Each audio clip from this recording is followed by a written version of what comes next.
Going back to my roots, going into my spiritual journey, it has helped me rebuild a relationship with myself, with my inner child.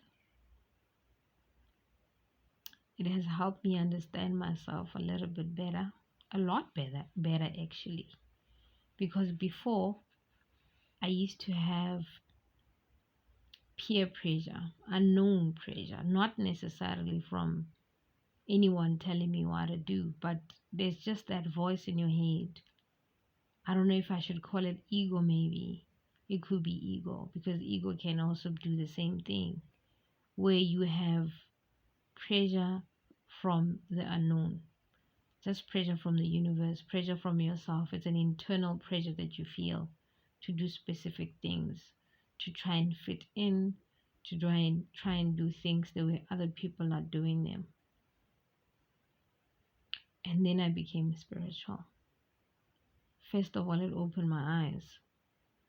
Second of all, it opened my throat chakra, where I get to be myself. I get to say what I think. I get to talk about the things that are uncomfortable, which I used to avoid such conversations because I was trying to fit in.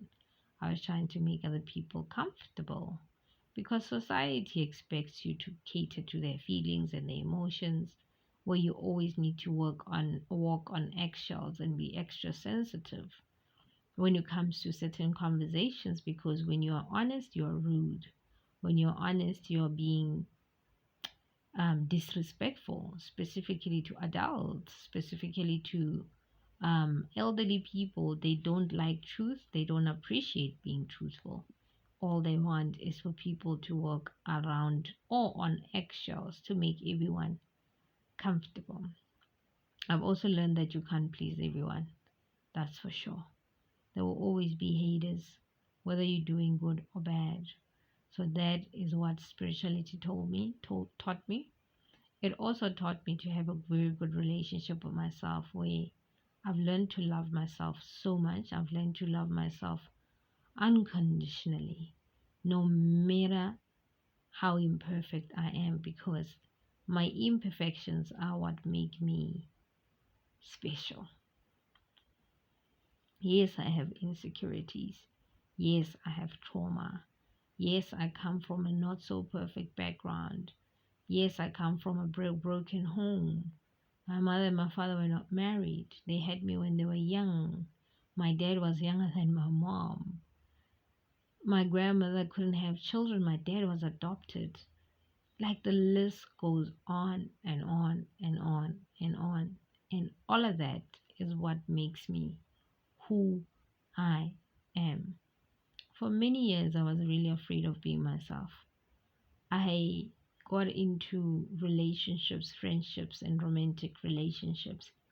And most times, friends would question your thought process, will question your morals, your values, your standards, how you think, how you represent yourself, how you dress, what you wear, what you eat, the type of hair you do, the perfume you use on you, because everybody always has an opinion. Opinions are not always bad. The intention is not always bad, but it can have an influence on how you look at yourself, how you see yourself, how you think the world perceives you. And then I became myself. I came back home to myself after 32 years of literally pleasing everyone. I got to a point where I was like, nope, we are not doing that anymore. We are going to live a life that makes sense to us. I mean, I don't know what I'm doing, and people are having opinions about my life, about me. I'm the only kind of myself. There's only one me. And then the same people that say they love you will question you, will gaslight you, will make you question yourself and your authenticity. They will influence you intentionally and unintentionally. And that's when I left friendships. That's when I left kumbaya and I chose solitude because I needed to rebuild that relationship with myself to know what is it that works for me, how I want to be treated, how I want to be received, how I want to speak, how I want to express myself, whether dress code, hairstyle, perfume, where I hang out, who I hang out with, the types of food I eat, I like, I enjoy, this type of hobbies. And also, this journey also helped me build a relationship with my ancestors, spirit guides, and most importantly, God. I did have a good relationship with God, but it's not as strong as it is today. Today, I can safely say I can sit down and have a conversation with God and hear Him clearly without no parrot in my ear, without no one influencing or questioning my thoughts or what I heard or what God has communicated with me, what my ancestors and spirit guides have said to me. Because that is where the problem is that there's too much noise in the world that we don't get to hear our own thoughts. We don't get to hear God when He communicates with us. We don't get to understand our ancestors and spirit guides when they communicate with us because there's so much noise around us. People, friends, family, neighbors, those that we hang around with, husbands, wives, girlfriends and boyfriends, moms and dads, sisters and brothers, they influence our lives so much.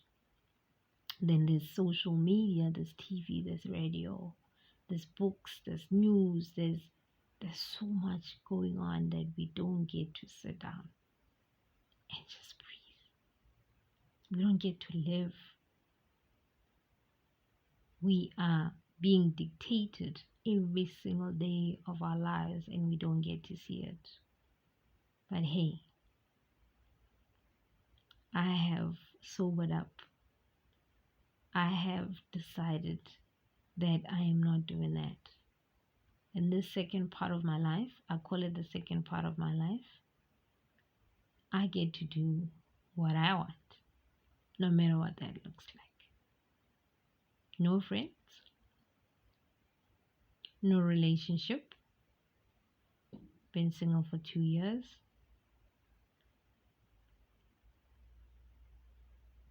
going on 3, no influence on anything, any decision that I make. I'm not angry at anyone, I'm not resenting anyone, but I've decided to choose myself. I'll tell you a little bit about that on the next episode. I'll see you on the next one. Love and light.